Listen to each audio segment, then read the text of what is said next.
लंडनला पसार झालेला पुण्यातील गुंड निलेश घायवळला पासपोर्ट कुठून मिळाला याची माहिती आता समोर आली आहे।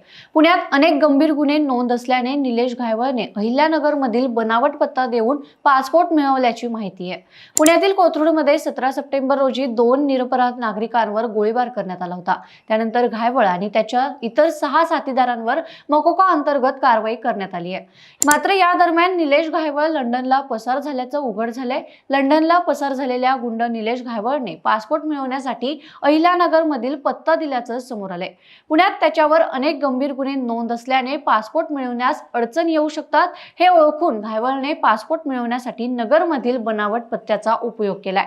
नगरमधील कोतवाली पोलीस स्टेशनच्या हद्दीतील गौरी घुमटानंदी बाजार कोतवाली माळीवाडा रोड हा पत्ता घायवळने पासपोर्ट मिळवण्यासाठी वापरल्याचं उघड झालंय। त्यामुळे नगरच्या कोतवाली पोलीस ठाण्यातील पोलिसांनी निलेश घायवळचा गुन्हेगारी इतिहास न तपासताच पासपोर्टसाठी संमती कशी दिली हा प्रश्न उपस्थित होत आहे।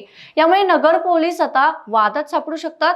नगरमधून पासपोर्ट मिळवण्यासाठी घायवळला कुणाचा वरद हस्त लाभला हा प्रश्न देखील यामुळे उपस्थित होतोय।